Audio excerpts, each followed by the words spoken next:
Lawrence Bishnoi ने खुलासा किया कि वो सिद्धू मूसेवाला को घर में घुसकर मारने वाला था।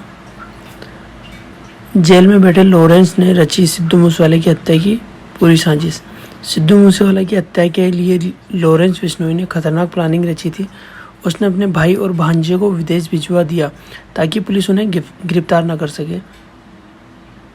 सिद्धू मूसेवाला की हत्या के लिए लॉरेंस बिश्नोई ने ऐसी प्लानिंग बनाई जो किसी फिल्मी स्क्रिप्ट से कम नहीं थी। इतना ही नहीं, प्लानिंग ऐसी की गई थी कि कोई भी जांच एजेंसी चकमा खा जाए। सिद्धू की हत्या के लिए प्लानिंग के तहत लॉरेंस बिश्नोई ने अपने भाई अनमोल बिश्नोई को देश से फरार करवाया। लॉरेंस ने कनाडा में बैठे गोल्डी बराड़ की मदद से अपने भाई अनमोल को भारत से बाहर यूरोप में शिफ्ट करवाया। लॉरेंस का भाई अनमोल फिलहाल यूरोप में है। लॉरेंस ने भाई अनमोल को यूरोप भेजा। आज तक इंडिया टुडे सूत्रों से मिली जानकारी के मुताबिक सिद्धू मूसेवाला की हत्या की साजिश जेल में बैठे लॉरेंस ने कनाडा में बैठे गोल्डी बराड़ से फ़ोन पर बातचीत करके रची थी। सिद्धू की हत्या का प्रूफ प्लानिंग होने के बाद सबसे पहले लॉरेंस बिश्नोई ने जेल से छूटे अपने भाई अनमोल को गोल्डी बराड़ की मदद से भारत से फरार करवाया और यूरोप में शिफ्ट करवा दिया। इतना ही नहीं, लॉरेंस ने अपने भांजे सचिन बिश्नोई को भी भारत से गोल्डी बराड़ की मदद से फरार करवाया। सचिन फिलहाल देश के बाहर किसी दूसरे देश में बैठा है। लॉरेंस का भाई अनमोल और भांजा सचिन जैसे ही देश से फरार हुए, दोनों गोल्डी बराड़ के साथ जुड़ गए और फ़ोन पर आपस में बातचीत उनकी चलती थी और जो सिद्धू मूसेवाला की मर्डर की प्लानिंग वो कर रहे थे। भाई और भांजे को भारत से फरार करवाने के बाद सिद्धू मूसेवाला की हत्या के बाद पुलिस दोनों को गिरफ्तार न कर पाए, इसीलिए बिश्नोई ने उन दोनों को भारत से बाहर भेज दिया था।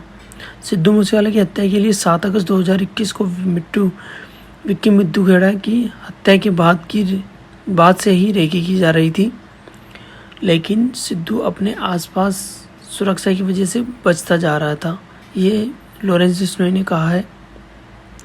सिद्धू को घर में घुसकर मारने की प्लानिंग भी एक बार लॉरेंस बिश्नोई ने बनाई थी, पर वो फेल हो गई। फिर उसके विरोधी गैंग के साथ जुड़ा हुआ था।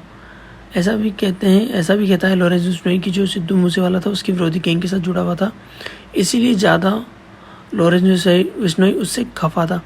बल्कि वो अपने गानों में हथियारों के इस्तेमाल से हमें सीधा चैलेंज करता था, ऐसे लॉरेंस बिश्नोई ने बताया। लॉरेंस से लगातार फ़ोन पर कनेक्ट था कनाडा में बैठा गोल्डी बराड़। आज तक इंडिया टुडे और सूत्रों से मिली जानकारी के मुताबिक gangster Lawrence Bishnoi Tihar jail में लगातार फ़ोन का इस्तेमाल करता था। जेल से फ़ोन के जरिए वो गोल्डी बराड़ से बात करता था, किसको धमकी देनी है, किससे पैसा वसूल करना है, किससे रंगदारी वसूलनी है, किस पर गोली चलवानी है, ये सब जेल में बैठे बैठे लॉरेंस बिश्नोई गोल्डी बराड़ को ऑर्डर देता था। सिद्धू मूसेवाला के मर्डर के 2 महीने पहले तक जेल में बंद लॉरेंस की कनाडा में बैठे गोल्डी बराड़ से बातचीत होती रही।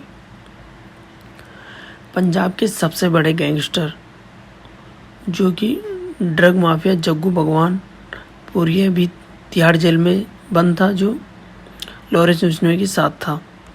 भगवान पुरिया को हाल में जेल से निकालकर दिल्ली के कस्टडी में लिया गया, जिससे उसने खुलासा किया कि 22 फरवरी तक वो लॉरेंस के साथ जेल में एक साथ बंद था, जहां लगातार कनाडा में बैठे गोल्डी बराड़